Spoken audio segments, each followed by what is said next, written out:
ചൈതന്യ ചൈതു കാർട്ടൂണിലേക്ക് സ്വാഗതം. കൂട്ടുകാരെ, നിങ്ങൾ ആദ്യമായിട്ടാണ് എൻ്റെ വീഡിയോസ് കാണുന്നതെങ്കിൽ ചാനൽ ഒന്ന് സബ്സ്ക്രൈബ് ചെയ്തിട്ട് വീഡിയോ കാണൂ.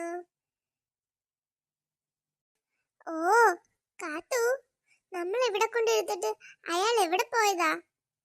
അയാൾക്കിനി വേറെ വല്ല പ്ലാനും ഉണ്ടാവോ?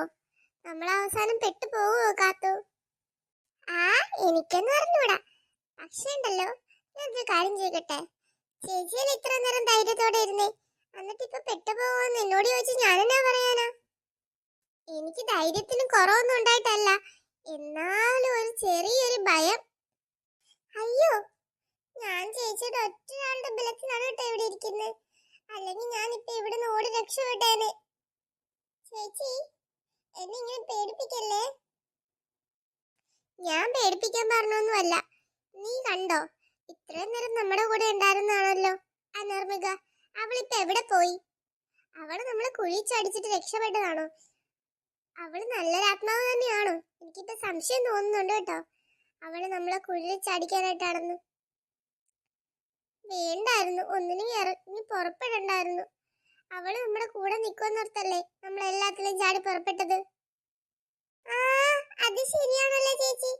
അവളെന്നോട് പറഞ്ഞത് എന്റെ ആ വാച്ച് ഉള്ളിടത്തോളം കാലം അവളെങ്ങോട്ടും പോയില്ലെന്നാ പറഞ്ഞേ. എന്നിട്ട് ഇപ്പൊ എന്താ അവള് പോയത്? അതാ ഞാൻ പറഞ്ഞത്, ഇതിലെന്തോ ദുരൂഹത തോന്നുന്നു. കാത്തു, നമുക്ക് ഇവിടുന്ന് പോയി രക്ഷപ്പെട്ടാലോ? എന്നാ പിന്നെ എന്തിനാ നോക്കിയിരിക്കുന്നേ? വാ, നമുക്ക് പോകാം ചേച്ചി. അല്ലെങ്കിൽ വേണ്ട കാത്തു, നമുക്ക് ഇവിടുന്ന് പോകണ്ട. നമ്മളിപ്പോ പോയാ നമ്മൾ ഇവിടുന്ന് തോറ്റ് പിന്മാറുന്ന പോലെ ആവും. ചേച്ചി, ഇതേ ഒരു അന്താരാഷ്ട്ര പ്രശ്നമൊന്നും അല്ല. നമ്മൾ ഇതിലോട്ട് പിടിച്ച് വലിച്ചോണ്ട് വന്നത് അനർമികയല്ലേ.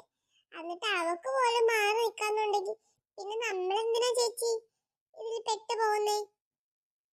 കാത്തു, നമുക്കൊരു മനസാക്ഷിയില്ലേ? നീ അത് ആലോചിച്ചാ മതി. നമ്മുടെ സ്ഥാനത്ത് വേറെ ആരാണെങ്കിലും ഇങ്ങനെ ഒന്നും ചെയ്യുമെന്ന് എനിക്ക് തോന്നുന്നില്ല. പക്ഷെ ഉണ്ടല്ലോ, അനർമിക പറഞ്ഞതെല്ലാം സത്യമാണെന്നുണ്ടെങ്കിൽ എന്തുമാത്രം കുട്ടികളായിരിക്കും ഇതുപോലെ ഓരോ കഷ്ടനഷ്ടങ്ങൾ അനുഭവിക്കുന്നേ. നമ്മളെ കൊണ്ട് സാധിക്കുമെന്നുണ്ടെങ്കിൽ, നമുക്ക് ഒരു കുട്ടീനെങ്കിലും രക്ഷിക്കാൻ പറ്റുമെന്നുണ്ടെങ്കിൽ അത് നമ്മുടെ വിജയല്ലേ. വിജയിക്കാൻ ചേച്ചി എക്സാം ഒന്നും എഴുതാൻ പോവല്ലോ ചേച്ചി. ഞാൻ ഇപ്പോഴും പറയണം, വേണ്ടെന്നാ, നമുക്ക് തിരിച്ചു പോവാം ചേച്ചി. നിനക്ക് പോണെന്നുണ്ടെങ്കിൽ നീ പോയിക്കോ. എന്തായാലും ഞാൻ ഇതിൽ തുനിഞ്ഞിറങ്ങി. ഇനി ഞാൻ ഇതിൻ്റെ അകത്ത് പുറകോട്ട് വെക്കില്ല. എന്തായാലും ഒരു കുട്ടീനെങ്കിലും രക്ഷിക്കാതെ ഈ കല്ലു ഇനി വീട്ടിലോട്ട് തിരിച്ചു വരില്ല. ഇതിനെ സംബന്ധിച്ച് എനിക്ക് എന്ത് പ്രശ്നം വന്നാലും എനിക്ക് ഒരു കുഴപ്പമില്ല. അപ്പൊ എന്താ ചേച്ചി പറഞ്ഞു വരുന്നേ? ഞാൻ ഇവിടെ ചേച്ചീനെ ഒറ്റക്കാക്കിട്ട് ഞാൻ ഒറ്റയ്ക്ക് പോണോന്നാണോ? നിനക്ക് എന്നിൽ വിശ്വാസം ഇല്ലെങ്കിൽ നിനക്ക് പോകാം. ചേച്ചി അപ്പൊ ഈ കാത്തുവിനെ കുറിച്ച് ഇങ്ങനെയാണല്ലോ വിചാരിച്ചത്. ഞാൻ എങ്ങനെ ചേച്ചീനെ ഒറ്റക്കാക്കി പോകുമോ ചേച്ചി? ചേച്ചിക്ക് എന്നാലും എങ്ങനെ പറയാൻ തോന്നി എന്നോട് ഇങ്ങനെ? നീ വെറുതെ സങ്കടപ്പെടണ്ട, ഞാൻ അതൊന്നും ഓർത്ത് പറഞ്ഞതല്ല. എന്തൊക്കെ പറഞ്ഞാലും ഞാൻ ചേച്ചിയുടെ സ്വന്തം അനിയത്തിയൊന്നും അല്ലല്ലോ ചേച്ചി. അപ്പൊ ചേച്ചി ഇങ്ങനെയല്ലേ പറയുള്ളൂ. സ്വന്തം അനിയത്തിയായിരുന്നെങ്കിൽ ചേച്ചി എന്നോട് ഒരിക്കലും ഇങ്ങനെ പറയില്ലായിരുന്നു. കാത്തു, നീ എന്തിനാ ഈ സമയത്ത് ആവശ്യമില്ലാതെ വ്യാഖ്യാനിക്കുന്നത്? ഞാൻ അതൊന്നും ഓർത്ത് പറഞ്ഞതല്ല കാത്തു. നിനക്ക് പോണെന്നുണ്ടെങ്കിൽ നീ പൊയ്ക്കോ. വെറുതെ എന്റെ കൂടെ നിന്ന് നീയും കൂടി ആപത്തിലാവണ്ടല്ലോ. അതുകൊണ്ടാ ഞാൻ പറഞ്ഞത്, അല്ലാതെ നിന്നോട് സ്നേഹമില്ലാത്തോണ്ടോ നിന്നെ വിശ്വാസം ഇല്ലാത്തോണ്ടോ ഒന്നുമല്ല കാത്തു. നീ ഇത് മനസ്സിലാക്ക്. നീ വെറുതെ ഞാൻ മനസ്സിൽ പോലും വിചാരിക്കാത്ത കാര്യങ്ങള് ഇങ്ങനെ വളച്ചുകൂട്ടി എടുക്കല്ലേ കാത്തു. ആകെ കൂടി ഒന്നാമത് ഭ്രാന്ത് പിടിച്ചിരിക്കും മനുഷ്യന്റെ തലയ്ക്ക്. നീ എന്നെ ഒന്നും കൂടി ധർമ്മസങ്കടത്തിലാക്കല്ലേ കാത്തു. പ്ലീസ്, ഞാൻ നിന്റെ കാല് പിടിക്കാം. ചേച്ചി ഒന്നും അങ്ങനെയൊന്നും ആലോചിച്ചില്ലെങ്കിൽ കുഴപ്പമില്ല.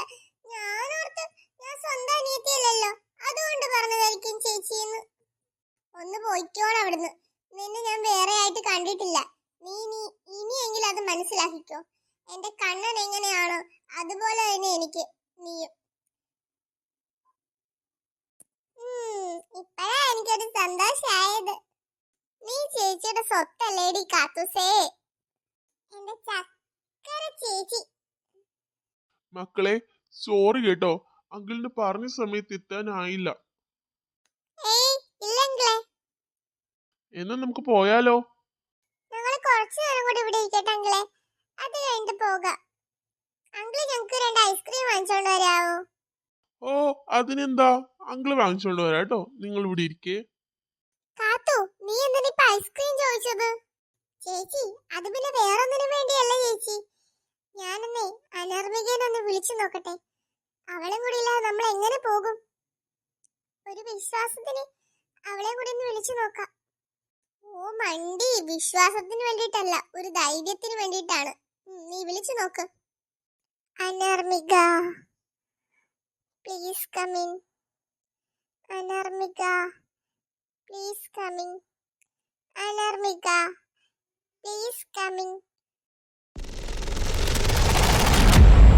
കൊള്ളാം, നല്ല ആളാ. ഇത്ര നേരം നീ എവിടെയായിരുന്നു? നിങ്ങൾക്ക് ഒരു കൂട്ടിന് വേണ്ടി ഒരാളെ കൂടി കൊണ്ടുവരാൻ പോയതാ. അതാരെയാ? ആരെയാ നീ കൊണ്ടുവരാൻ പോയത്? ചേച്ചി, കണ്ണാ, നീ എങ്ങനെ ഇവിടെ വന്നേ? നീ എന്തിനാ ഇവളുടെ കൂടെ വന്നത്? ചേച്ചി, കാത്തൂനെ കൊണ്ട് ചേച്ചിയുടെ കൂടെ ഒറ്റയ്ക്ക് പിടിച്ചു നിൽക്കാൻ പറ്റില്ല. അനർമിക എന്നോട് എല്ലാം പറഞ്ഞു ചേച്ചി. ഞാനും കൂടി സഹായിക്കാൻ ചേച്ചീനെ. വേണ്ട കണ്ണ, എല്ലാരും കൂടി ആയിക്കഴിഞ്ഞാ നമുക്ക് രക്ഷപ്പെടാനും അത്ര എളുപ്പാവില്ല കേട്ടോ. അതേ കണ്ണേട്ടാ, കണ്ണേട്ടൻ തിരിച്ചു വയ്ക്കോ? ഇല്ല, നിങ്ങളെ രണ്ടുപേരെ വിട്ടിട്ട് ഞാൻ പോകത്തില്ല. കണ്ണ ഇപ്പൊ തർക്കിച്ചു നിൽക്കാനുള്ള സമയമല്ല. അയാൾ ഇപ്പൊ തന്നെ വരും. അയാൾ വന്നു കഴിഞ്ഞാൽ നിന്നെ കൂടി കൊണ്ടുപോകും. കണ്ണ ഒന്ന് മറഞ്ഞു നിൽക്കെങ്കിലും ചെയ്യ നീ. ഞാനിപ്പോ തൽക്കാലത്തേക്ക് മറഞ്ഞു നിൽക്കാം. പക്ഷെ നിങ്ങളെ രക്ഷിക്കാൻ ഞാനും ഉണ്ടാകും. നിങ്ങൾ ഒന്നും കൊണ്ടും പേടിക്കണ്ട കേട്ടോ. ഈ കണ്ണനുണ്ട് നിങ്ങളുടെ കൂടെ. ശരി കണ്ണ, പെട്ടെന്ന് മാറിക്കോ. എന്ത് പണിയാ അനർമിക നീ കാണിച്ചത്? എന്നാലും നിന്നിൽ നിന്ന് ഞാൻ ഇങ്ങനെയൊന്നും പ്രതീക്ഷിച്ചില്ല കേട്ടോ. വെറുതെ കണ്ണേട്ടനെ കൂടി കൊടുക്കാനായിട്ട്. ഞാൻ കണ്ണനെ കൊടുക്കാനല്ല കൊണ്ടുവന്നത്.